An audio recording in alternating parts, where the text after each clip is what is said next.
We here at Angry Me Production want to thank our sponsor, Mobile Notary Mindy. She's certified with the National Notary Association. She's also bonded and E&O insured. She offers a wide range of services including wills, powers of attorney, medical documents, healthcare proxies, living wills, certification of trust, assignment of personal property, HIPAA waivers, advanced healthcare directives, and 99 verification. You can find her on Facebook, TikTok, and Instagram at Mobile Notary Mindy. You can also visit her webpage at TexasMobileNotaryMindy.com. That's TX, MobileNotaryMindy.com. Thank you so much and enjoy the show. Ladies and gentlemen of all ages, boys and girls, thank you for tuning in to yet another episode of Angry Meat Production. We appreciate you coming in and letting us be a part of your lives week in and week out. We hope to do our best to present you with something that your eardrums delight in. Whether you're looking at us on YouTube or Rumble, or listening to us on Spotify, Google, or Anchor, or any of the other podcast services that we are currently on or trying to get on, we thank you. And if you don't mind, at the end of every episode, stop by, leave us a comment, leave us a like. If it asks for 5 stars, we'll take 5 stars, even if you don't like us. 5 stars are what it's all about. With that being said, we hope you enjoy our attempt to make our advocation our vocation. Ladies and gentlemen, let the games begin. Welcome, Angry Faithful. Today on What the Hell? We're going to talk about Chinese spies in the Navy. I mean, it's 2 weeks ago that this happened, but basically 2 Navy U.S. sailors arrested for allegedly spying for China. U.S. Navy sailors have been arrested on charges related to allegedly spying for China. Federal prosecutors announced on Thursday. Now, this article is from August 3rd. Yeah, we're really late on this. We do the What the Hell episodes like 2 weeks after, because that's the only time. Yeah, because we want to sound intelligent when we talk about it. Yeah, that too. That's another thing about it is a lot of the times we end up like getting all the facts straight on it, which is really as soon as people hear about it, they have speculations and everything in their own. Somehow we still come out sounding like Harold and Lloyd. Yeah, and we're like really behind on our freaking stuff.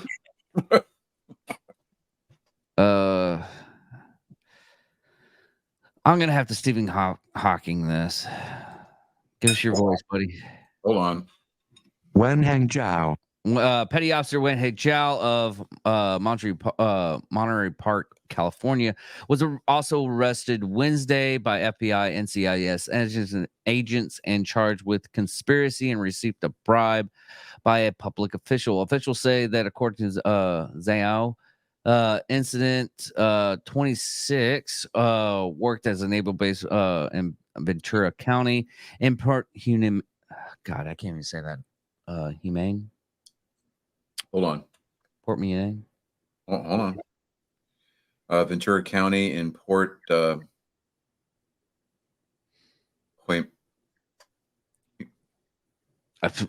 just glad you're having problems with it too. Hueneme? I don't know. That's what I'm going with. Stephen Hawking from the Beyond the Grave. Please, sir, can you help us out? Wainum. How is that in Wainum? Okay. Wainum. Port Wainum and had an active Port Hyman? I don't know. Hyman. Is that Hyman? Anyways, active U.S. security clearance who had access to classified information, officials say. His indictment states that he had access to a material classified as secret, as did Wei, who was born in China and became a U.S. citizen in 2022, as he was allegedly also sending information to his handler, though the allegations crime committed by these defendants, sensitive military information ended up in the hands of People's Republic of China. Now, hey, it just goes on what they're trying to do. Kathy Olson, the Justice Department's Assistant Attorney General for National Security, quoted all of that at a press conference in San Diego. He said, quote, "The charges demonstrate China's determination to obtain information that is critical to our national defense by any means so it can be used to their advantage." Olson continued, "The alleged conduct also represents a violation of the solemn obligation of our members of our military, or the military, of our military to defend our country, to safeguard our secrets and protect their fellow service members." It was not immediately clear as to whether or not Wei or Zhao had retained attorneys who could come in on their behalf. They have not yet entered pleas. Now, both Wei and Zhao had their initial court appearances later on Thursday. Wei was in San Diego and Zhao was in Los Angeles. So they're set to return before the judges in their cases for determination hearing or detention hearings next week, which, remember, this article was dated on the 3rd, so that would have been last week. China has not commented. Of course, they're not going to. Wei and Zhao are alleged in their indictment, or are alleged in their indictments to have each worked with Chinese intelligence officers to whom they passed along sensitive information related to the technologies they worked with and about upcoming Navy operations, including international military exercises. Now, officials said Wei allegedly began communicating with an intelligence officer from China's government back in February of 2022, who tasked him with passing photos, videos, and documents concerning U.S. Navy ships and their systems. And as a part of his job, Wei had to have access to parts of his ship and access to sensitive national defense information, including information about U.S. Navy ships, weapons, propulsion, and desalinization systems. That's where they draw the salt from the water, so they have fresh water on the ships. Yeah. Wei and his handler agreed to hide their communications by deleting records of their conversations and using encrypted methods of communications. Officials claim in the indictment. Now, around February 2022, the same month he is accused of beginning his illicit activity, Wei also told another sailor that he had been asked to spy for the Chinese. See, dumbass. Wei is alleged to have passed along imagery of the USS Essex, provided the locations of various Navy ships, and provided dozens of technical and manual for systems aboard his ship and other Navy ships. In June of 2022, Wei was paid $5,000 by the Chinese intelligence official after having passed along the initial batch of those manuals. Throughout their interactions, the intelligence official allegedly instructed Wei to gather U.S. military information that was not public and warned him not to discuss their relationship and to destroy evidence of the relationship and activities. Randy Grossman, the U.S. attorney for the Southern District of California, said at Thursday's press conference that, to his knowledge, the espionage charge Wei is facing has never been brought in the district and has only been charged 5 times in the last 6 years across the U.S. The fact that we've charged it in this case in San Diego is a reflection of the seriousness of Wei's alleged conduct. If convicted, Wei could face 20 years to life in prison. No, shoot him, put him in front of a wall, blindfold him, and don't tell the shooters who has the live round. Pure, plain and simple. Zhao has alleged to have begun working with a Chinese intelligence official in August 2021 and continued to do so through at least May of this year, according to his indictment. He worked as a construction electrician. He passed along photos and videos, blueprints for a radar system in Okinawa, and operational plans for a large-scale U.S. military exercise in the Pacific Ocean. Now, in exchange for this information, an indictment against Zhao alleges that he received around $14,866 in payments from the Chinese intelligence officer. Martin Estrada, the U.S. attorney for the Central District of California, said Thursday that Zhao betrayed his sacred oath to defend our country and sold out his colleagues at the U.S. Navy. The case against Mr. Zhao is part of a larger national strategy to combat criminal efforts from nation-state actors to steal our nation's sensitive military information. If convicted, Zhao could face a maximum sentence of 20 years in federal prison. Again, firing squad. Navy spokesperson in a statement of Wei and Zhao said that, quote, we take allegations of misconduct seriously and the Navy is cooperating with the Department of Justice. The spokesperson referred other questions to prosecutors. Now, the sailor's arrest sends, quote, another clear message of the persistent and enduring threat of Chinese intelligence operations against the United States. That was according to an outside national security expert. Now, sailors, let's see, Chinese official or intelligence officers and their proxies carefully spotted, assessed, and recruited these two individuals, most likely because of their Chinese American heritage, interest in or current status with the U.S. Navy, and access to sensitive information about U.S. naval operations or associated technology.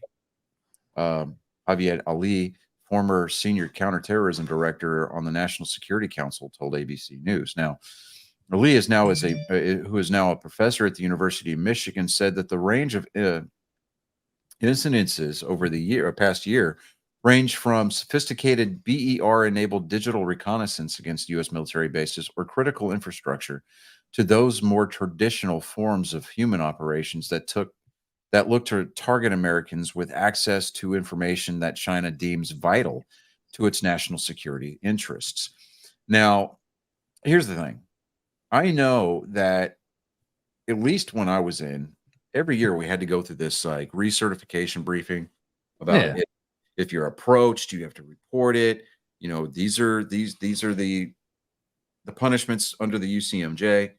Here's the funny thing, though.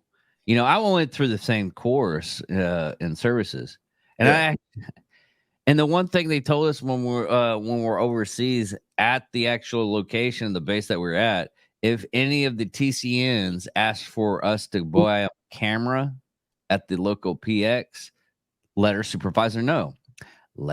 I did. That actually happened to me. I let the supervisor know. You know what happened? Jack shit. He's like, well, don't do it. I was like, dude, you do realize he's trying to be a spy, right? He's like, yeah, just don't worry about it. Nobody's gonna. I'm like, okay. So I had to go over his head. You want ants? That's how we get ants. Yeah. I had to go over his head, and then I got a accommodation for it. POB. Right. Nice POB. But boy, pat on the back. Yeah. See, in my unit, that would have put you in for an RCOM, and it would have been negotiated down to a handshake and a no slack certificate. I got a lot of those. I ended up doing a lot of stuff. And all of it was because I was told to do it, not because I wanted to. Right. But yeah, I agree. Sometimes you gotta. I mean, this day and age, a lot of people are going to go against that whole firing squad thing. I mean, you're right. We have to show, excessive force to make sure this doesn't happen. Here's the thing. The United States Constitution provides civilian incarcerees protections against cruel and unusual punishment. He committed treason, espionage against his country as a member of its armed services. He is not a civilian. He is there subject to federal law, held under the Uniform Code of Military Justice. I say, strap him to a pole, not the good kind, blindfold him, and put him out in front, put him out in the yard somewhere, in front of a firing squad. Pure, plain and simple, 100%. Yeah, I don't have any, because one that just ruins the because one of them got in through going to military service to get a citizenship in the United States, and he fucked it up. And here's the thing about China that I do know about how they get their people to actually do what they want to do, even though they're not part of China anymore. China instills like national pride no matter what, even if you're part of another country. So the potential of a Chinese sleeper cell being anywhere near us that are Chinese, and I hate to say this because there's a lot of people that from Chinese descent that I consider friend, and Yeah. I'm loyal to them. They're great people, but that's how they actually do their spying, because a lot of them are uh Chinese proud. I mean, you have people that are from Mexican descent. They're always wearing Mexico flags and stuff like that. Yeah. But they're all American. It's like, I love Mexico, but I hate going there. So Well, yeah. I mean, because here's the thing: whether or not you're Chinese American, whether or not you were African American, whether or not you were Mexican American, Irish American, Russian American, it does not matter. When you raise your right hand, you take that oath to defend the Constitution against all enemies, foreign and domestic. Guess what, fuckface? You took that oath. You are held to those standards. And if you violate that oath, as far as I'm concerned, you have negated your American citizenship.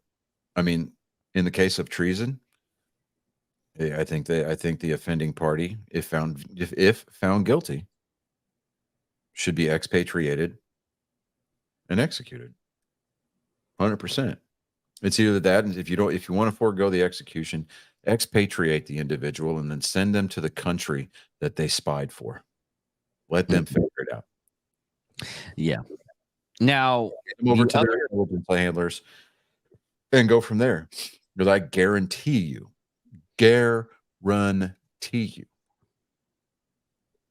that any information that this individual would offer up once being, returned to their new homeland,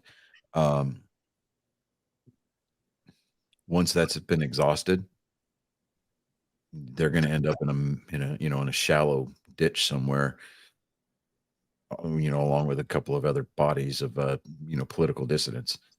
Because it's just they don't pick you for your looks, they pick you for the opportunity to get information, and once you've outlived that usefulness, they move on to the next thing. So don't consider yourself special. I mean, and you look at the amounts that these guys were taking.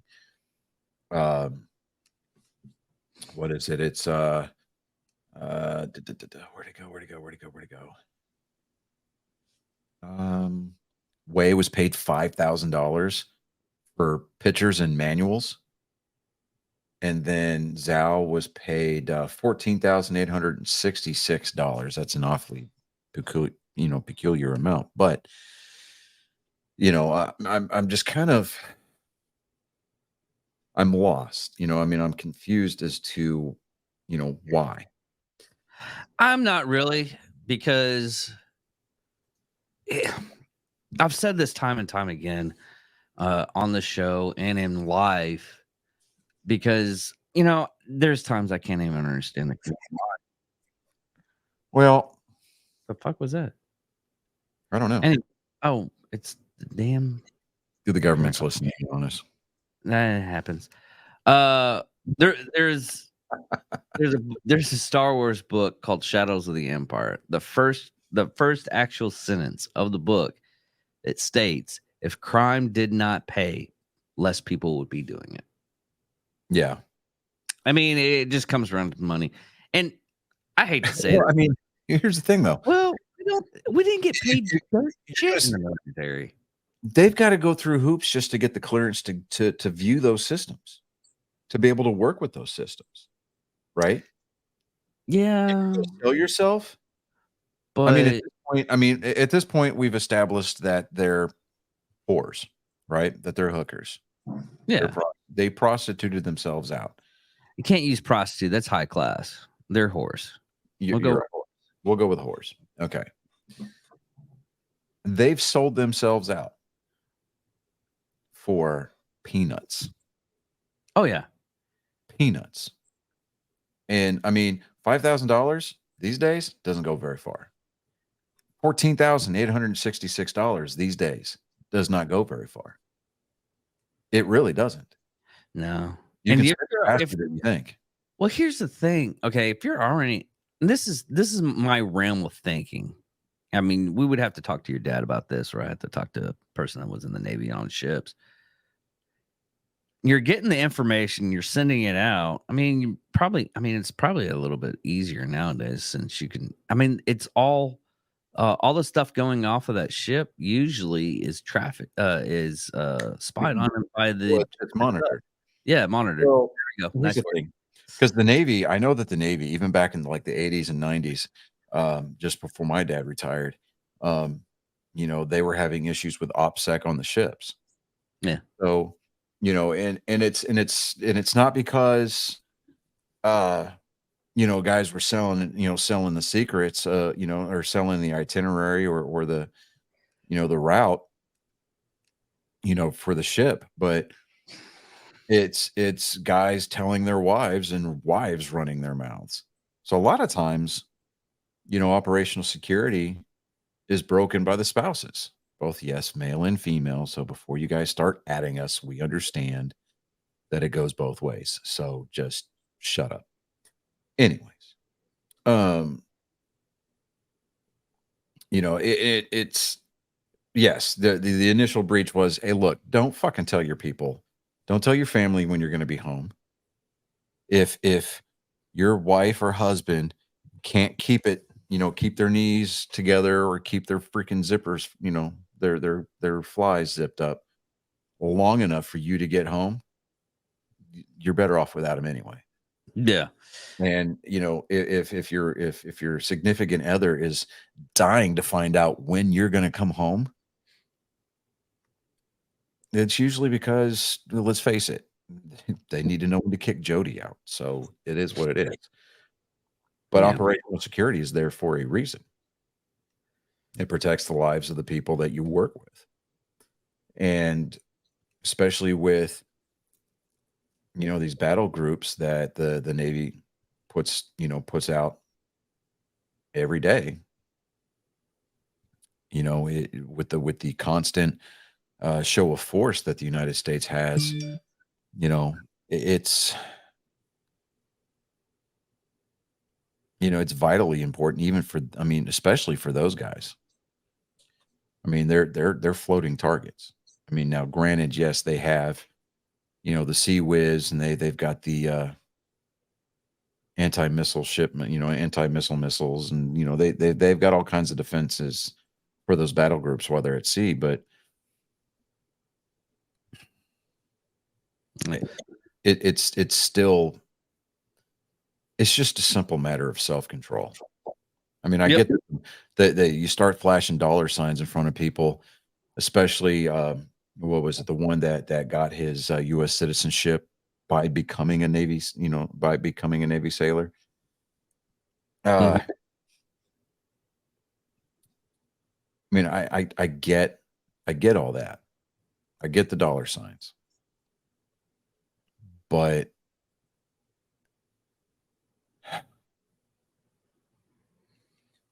it's more or less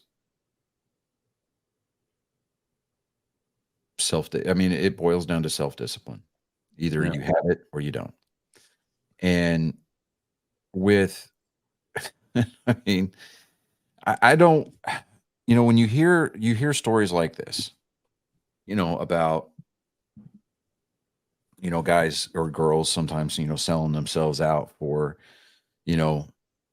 basically what amounts to is pocket change. When you think about the operating budget for some of these intelligence officials from other countries, $14,000, $15,000 is just a drop in the bucket. But,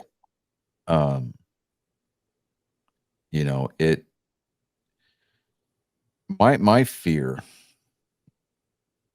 is that, the media, the mainstream media in this country is going to end up selling this story, or spinning this story rather, to make all military members, past, present, and future, look bad because, apparently we all can't keep a secret, kind of a deal. Well, that's all. I hate to tell everybody this right now, but that's pretty much all factions of any kind of place. I I best mean, you got policemen, you got police officers who can't keep their mouths shut. yeah. You got Well, paramedics. I mean, you've got medical officials violating HIPAA rule or HIPAA laws daily. Yeah. Well, they want to sound important, or they want to go out and they just want to gossip. The people, Yeah. the easiest people to actually uh basically get information from is the people that like the gossip or like the have that has egos and everything. It's like, well, I do this and we have this much. Mm-hmm. So Yeah. it's like mine. I can't. I really, my job is simple and stupid, but we have contract with these people. I can't give you like details of what the stuff I'm working on. I just say, yeah, I do pretty good at work. That's about it. Yeah, you know, I show up, clock in, do my job, clock out, go home. Well, look at you, Mr. Secret Squirrel. Big man Dave. You know, it's like He's not even a big man. I'll tell you right now. I know. I mean, boring. you know, and the trends on social media and a lot of the trends in certain demographics of society just demand that you flex everything in your life because, you know, the level of insecurity in this, you know, going around the country these days is just incredibly high. And My only thing I like to boast about is me having a podcast. I feel you know, I flex. That's the only place. Like, what do you do? Well, I work at Helmet. Okay, what do you do on it? I was like, I got a podcast. We talk about this and this. This is fun. I like dude, this. yeah, I mentioned I mentioned that I, you know, that I have a podcast or that we have a podcast in it, and I'm like, everybody's like, oh, really? You know, and I'm just like, yeah, here's the Spotify link, here's the Apple link, here's I'm very bad. I'm very bad at marketing too. So hey, you know, and I tell them, I'm like, I kind of gauge the person. I'm like, all right, like with my physical therapy that I'm going through for my knee, it's a Christian based physical therapy. oh god. It's so some of the ladies there are like, oh, what's the link on your podcast? And I was like, all right, well, here it is. But kind of be aware, um, there's more than a fair amount of language, you know. And they're like, what do you mean? We're a bunch of veterans. And they're like, oh, right. Okay. And so one of the assistants at the physical therapy place last week or this week, actually, she comes up, she goes, your podcast is really good. I was like, well, thank you, you know, but and then that's about it, you know, but that's my big flex, right? You know, and it's like, you know, I mean, I'm 45. I own a home for the first time in my life. So, I mean, I'm kind of flexing on that a little bit. We had a wife and I, we were sitting in the garage the other day having our morning coffee, right? And two gentlemen from the Church of Jehovah's Witness comes walking up. And we looked at each other and I'm just like, all right, here we go. And he wants to talk about this pamphlet that they're handing out. And he wants to talk to us about, you know, our views on violence in the world. And I said, yeah, no, I'm a 101st Airborne Division veteran. I was an infantry soldier. I know about the evil that men can do in this world. But I also know that I have the ability to inflict that same violence upon the individuals who would mean to do harm to my family, because this house, we're big supporters of the Second Amendment, right? And the dude, like you just saw his soul die, right? Because he just kind of, his shoulders drooped, his head dropped, you know, and it's he was completely deflated. And he was like, well, you want to take this anyway and read it and see what you think? And I was like, yeah, sure, I'll take that from you. You know, it's like, we go to the Church of Christ here in Lake Jackson. And he's like, oh, okay. And What you should have done was put your hand on his shoulders, like, and you too can do this violence against the evil. no. I mean, it's bad enough, right?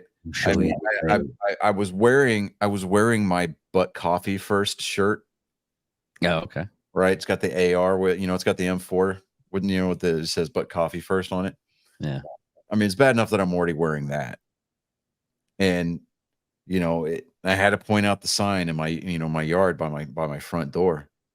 It says, "This homeowner is a veteran of the United States Army 101st Airborne Division. He lacks negotiating skills and is an absolute nightmare in a firefight. Deadly force is authorized." Right? It says that when you walk up to my front door, there's the sign right there on my flower bed, which is, on the left-hand side. And there, I've received more than a few comments about that sign. People coming up because we have solicitors that walk this neighborhood, so they always come up. And there was one day we'd only been home maybe 5, maybe 10 minutes. And I hadn't taken my gun off yet and put it in the safe. Yeah. Somebody comes knocking on the door, so I go to answer the door, and my shirt had come up, and the gun is sticking out of my waistband. Yeah. And the dude looks down, he sees the sign, and then he sees the gun. He goes, "I'm gonna go ahead and let you go.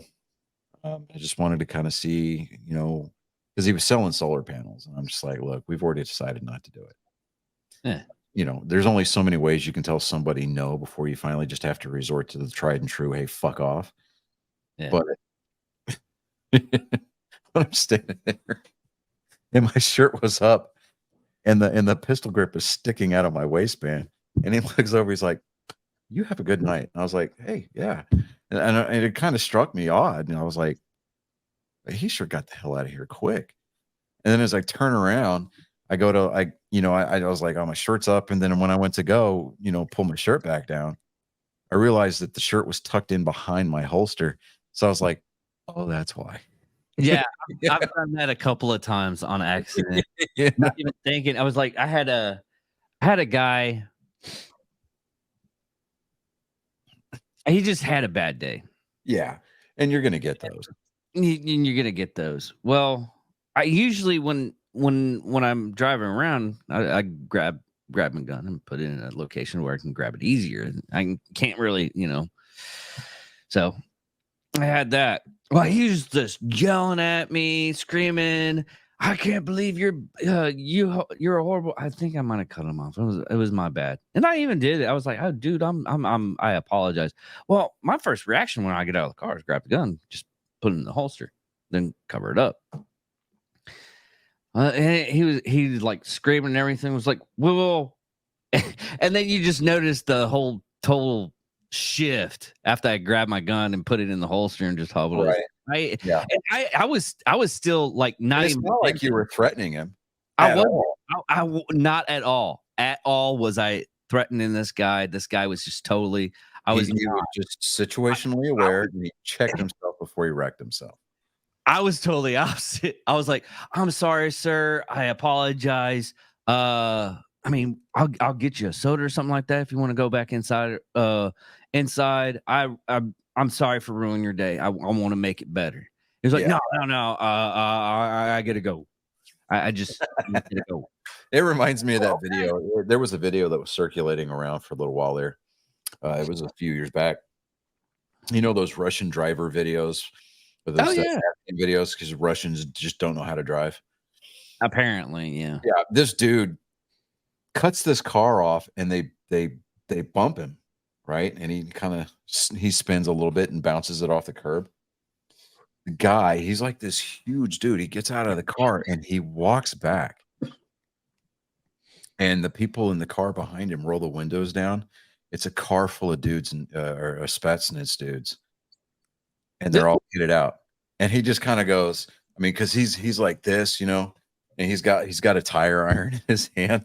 The dude, he rolls down his window, and the guy at the window just goes like that. And the dude with the tire iron goes, turns around, walks back to his car, gets in, and just drives away.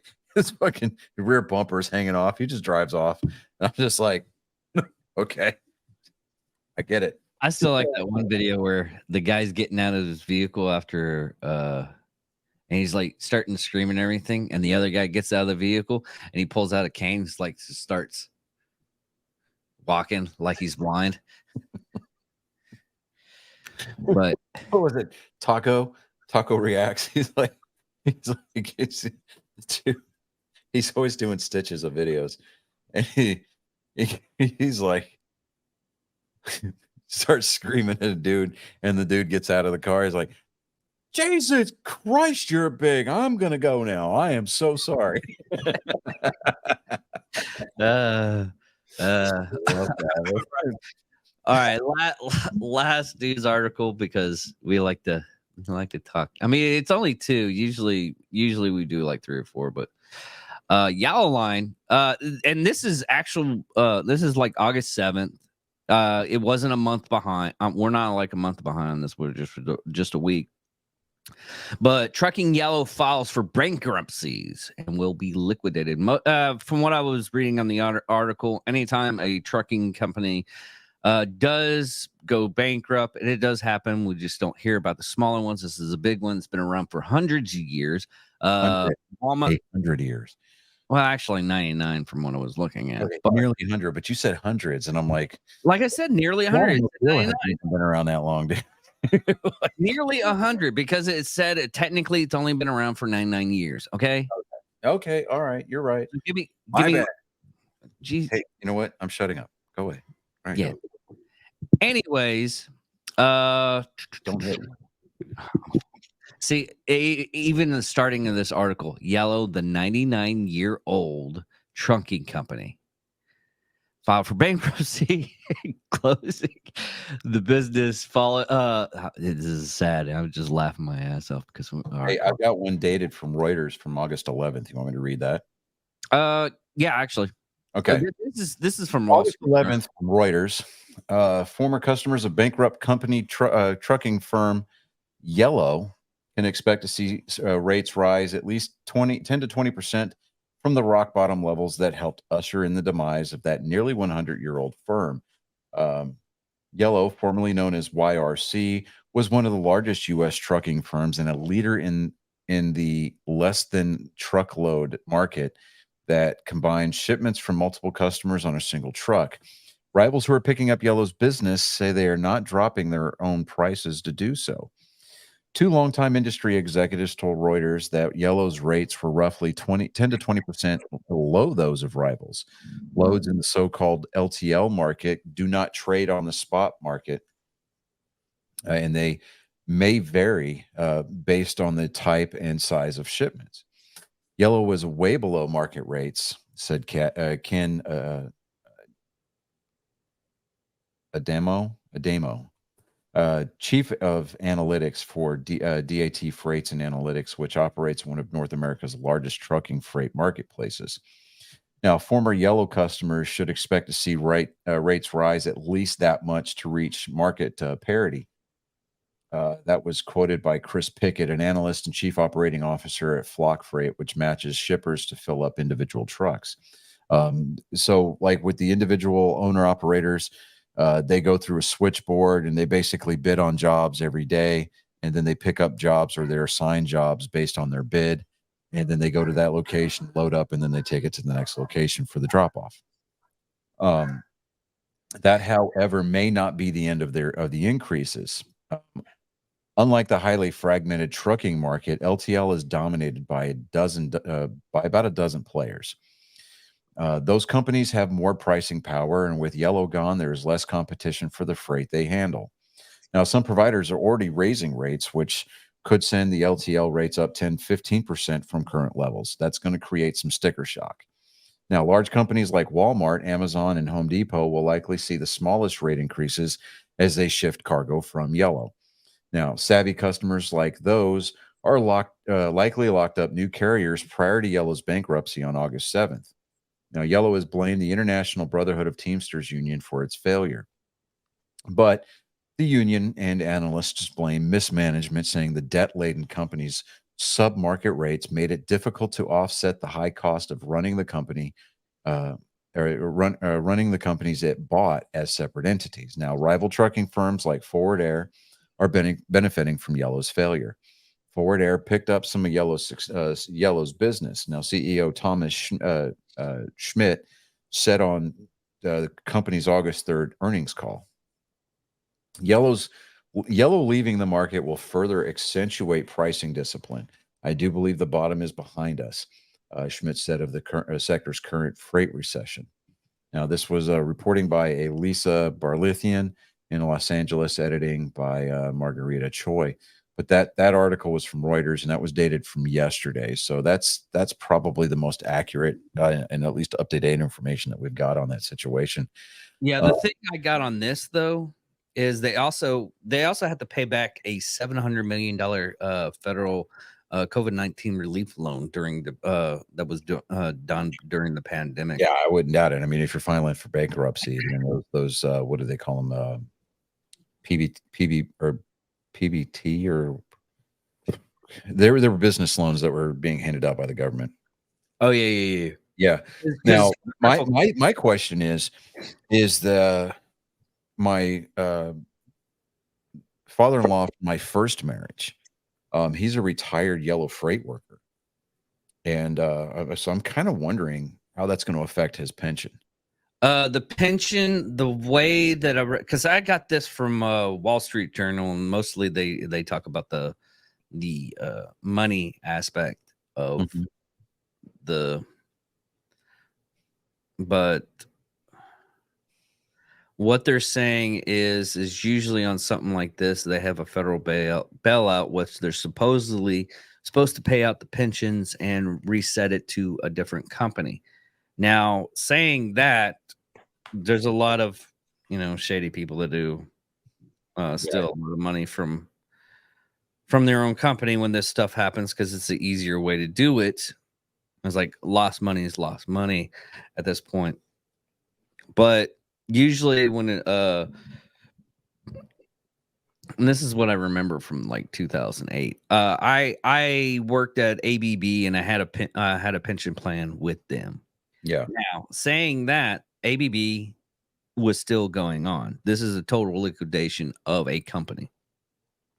Just the shop that I was working at closed down and it moved to Mexico.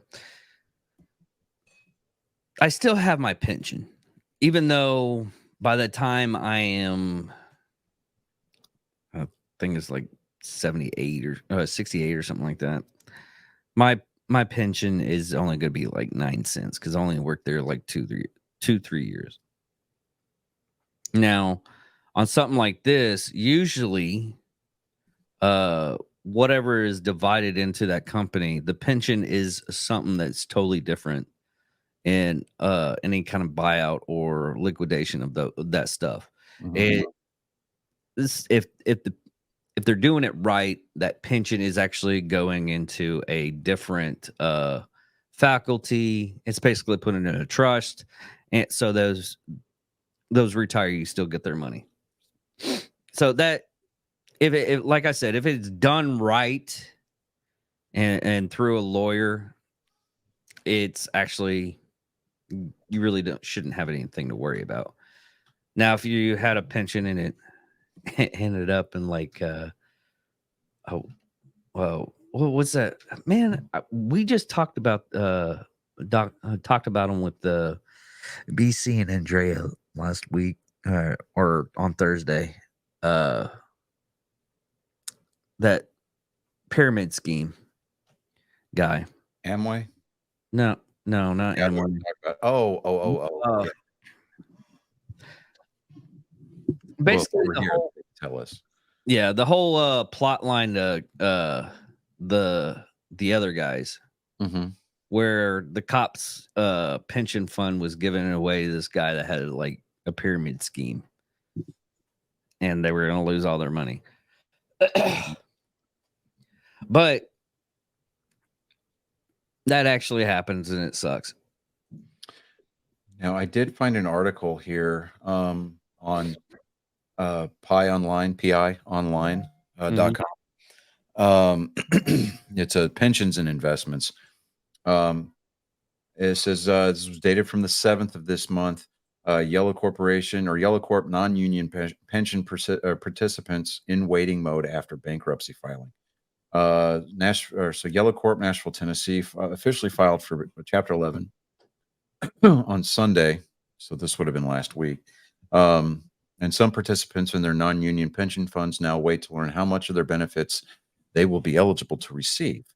Participants whose benefits were transferred to an insurance company for a 2021 pension buyout, meanwhile, are completely insulated from the process. So there was apparently, from the way that this sounds, there was people that were given the option to have their pensions bought out by an insurance company, so they're safe. They're going to get their money because the insurance company is going to cover that.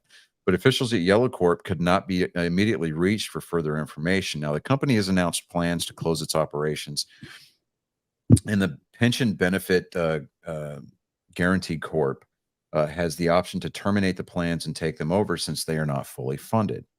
Now, according to Yellow's most recent 10K filing, as of December 31st, they were about 4,600 current, former, and retired non-union employees in the Yellow Corporation pension plan. The Roadway LLC pension plan and the Yellow Retirement Pension Plan, formerly the YRC Retirement Pension Plan. As of that date, the three plans had assets totaling $488 million, while projected benefit obligations totaled $586 million for a funding ratio of 83.3%, according to the 10K filing. Now, according to PBGC's website, when the agency becomes the trustee of a plan, participants currently receiving benefits as of the bankruptcy filing date will continue to receive benefits without interruption during the agency's review.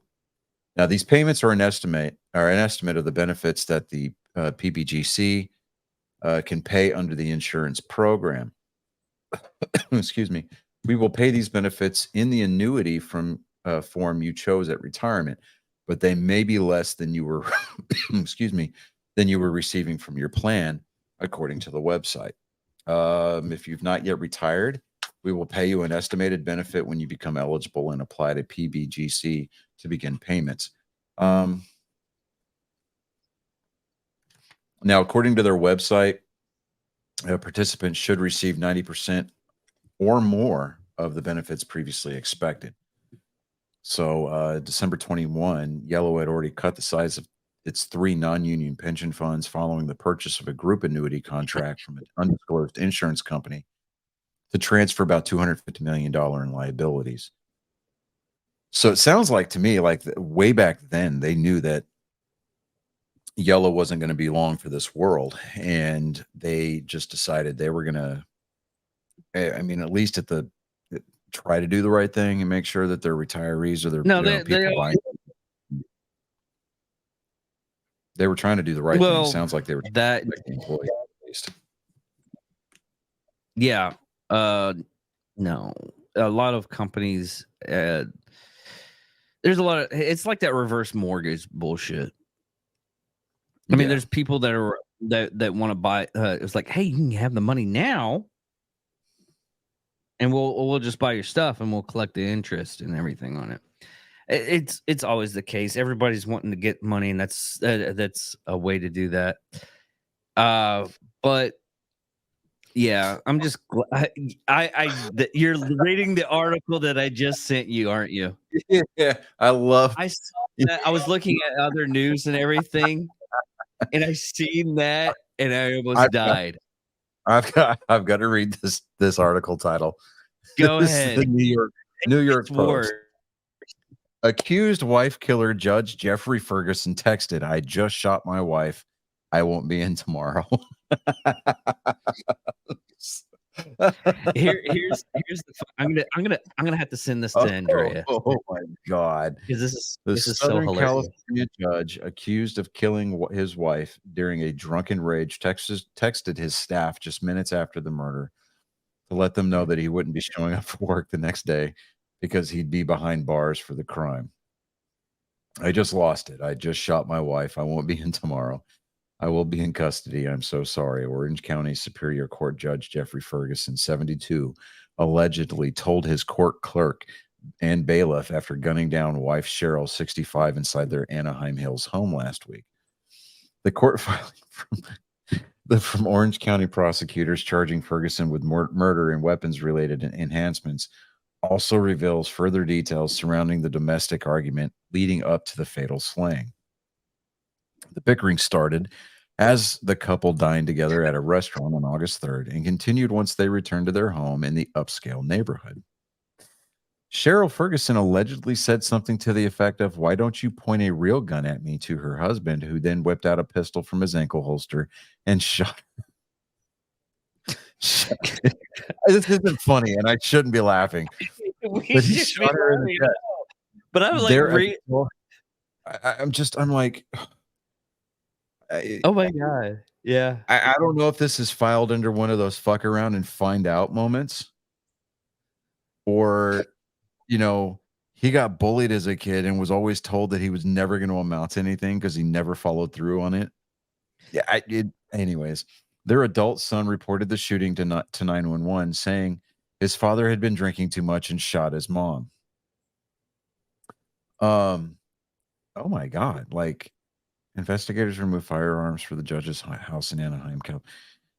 He's got those are cool. Yeah, yeah. I'm looking at those are shotguns with shockwave handles on them. Yeah, shockwave grips. That's badass, dude. Okay. Anyways, this is so, dude. Hey, 47 weapons were seized from the house. Did you see that pump action quad barrel shotgun right there? Yes, that is fucking gnarly, dude. Or no, that's a double barrel. So that is gnarly as fuck, bro. Okay, all right. I'm continuing here. Ferguson also called 911, but refused to provide details and told the dispatcher he didn't want to talk about the shooting when asked if he was the gunman. The accused wife killer allegedly implicated himself to responding officers who said that the judge reeked of alcohol. "Oh man, I can't believe I did this," Ferguson said, according to the document. Investigators discovered 47 weapons, including the pistol allegedly used in the shooting, and more than 2,600 rounds of ammunition. That motherfucker is my spirit animal, dude. Holy shit. Johnny, wow. Johnny, I just want you to realize he killed his wife. No, okay. I'm talking about. I know. I'm not talking about the wife shooting thing. No. But 47 guns and 2,600 rounds of ammo, dude. And he's doing this in the Golden State of California. Tell me that wasn't a big middle finger to the ATF. He's a judge. What do you expect? Who gives a shit? If anything, the ATF should be coming down harder on the legal representatives in that state, because why? They're the ones writing those dumbass laws there. That's true. Anyways, I digress. All the weapons were legally owned, but one rifle registered in Ferguson's name is still missing, according to prosecutors. He was taken into custody but freed a day later after posting a $1 million bond. But Orange County prosecutors are now seeking new bail conditions after arguing the trove of weapons indicates he could pose a risk to public safety as well as a flight risk. See, that's okay. So California coming back and being California right there. Yeah. Wouldn't expect anything else. Well, we're going to make you weld a 10-round magazine into your AR. And oh, by the way, you're going to have to put a rifle stock on it so that way it doesn't look like an assault weapon. Come on. But hey, this is the same state that had that guy come up there and say, this is a ghost gun. And he had to have that sheriff standing right behind him. And how that dude kept a straight face, I have absolutely no clue. He probably just was like, I'm just gonna have to look. I'm here so I don't get fined. I even looked at the guy's eyes. I mean, you could like clearly, zoom in, and the guy was just like, he had. I would hate to play poker with him. Right. He had the best poker face ever. Exactly. So they want him to surrender his passport, wear an ankle monitor, and possess no alcohol or firearms ahead of his September 1st arraignment. Now, in spite of Ferguson's 2 alleged admissions, his defense attorneys maintain that Cheryl's death was the result of an accident and nothing more. He and Cheryl were married in 1996. Now, Ferguson, who has been a judge since 2015, handles criminal cases in the Orange County city of Fullerton. He has won various awards through his 40-year career within Orange County, including being named Prosecutor of the Year 4 times by the Orange County Narcotics Officers Association. he was remanded in 2017 by the State Commission on Judicial Performance for making an inappropriate comment about a judicial candidate on Facebook and remaining friends on the social media platform with attorneys appearing before him in court. Hey, they do that in Wichita County, but nobody frowns at them. No. His shocking arrest has left officials grappling with how to handle the case. A judge in neighboring Los Angeles County was elected to hear the case in order to avoid a conflict of interest. That dude, oh my God, dude, That was. I want to follow up on this. I'm going to follow that story. I desperately want to see how this turns out. I sent it to Andrea too because I seen it and I was like, oh fuck. 47 weapons, dude. That shotgun alone, that pump action double barrel. You Bro. were getting a hard on that. You need to. I am neither confirm or deny the fact that You need to put some ice on it. dude. Or I mean, I'm just Here in glad. just a few minutes. Here in just a few minutes. Hey, look. Here in just a few minutes, when we wrap this up, I've got to go pull my pork shoulder off of the smoker because that's got 5 degrees left before I hit temp. So but I'm just no. We'll close it out. That was that was more or less. I'd seen that on one of the that is. I mean, if collector side of him, homeboy is my spirit animal guy. I'm just saying that I'm very lucky that your wife didn't walk by because you would probably just like jump her because you're like. I mean, literally the desk lifted, so it's all good. But yeah. If you're just listening to the audio version of it, I moved the camera to where it panned up like the desk was levitating. So, camera tricks everybody. It's all about the angle. We told that to BC yesterday. Yeah. So. Well, I think I know because I didn't know what the name this episode thing. I think we'll just name it. It's all about the angle. I'm gonna put it in there. I just shot my wife. I'm gonna have to call in today. Or no. I just shot my wife. I won't be into work tomorrow. Okay. Yeah. That's what it is. Yeah. All right. So let's go ahead and land this plane. Good God, dude. I mean, the unmitigated gall, just like the blasé-ness about it. He's like, he's looking at his wife with a hole in her chest. It's almost as bad as like it's a text message, right? It wasn't even a phone call. It was just a text message. He's like, yeah. I mean, I can almost hear Lumberg's voice. Yeah. I'm not going to be in tomorrow. Okay. All right. It's like, why aren't you going to be here tomorrow, boss? Yeah, I'm going to be in custody. I just shot my wife. Yeah. She's kind of bleeding out right now. God damn. That was what I was thinking when I saw that article.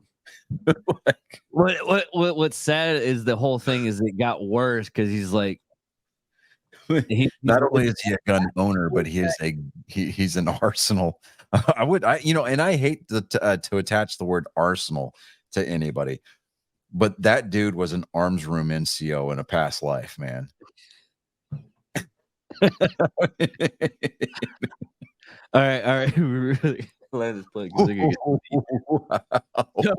So 47 guns in a single home legally possessed in the state of California. That dude was a rock star. Yeah. All right, everybody. I'm David Dickerman. I'm Johnny Skelton. Thank you all for watching. Thank you all for listening. Till next time, everybody. Peace.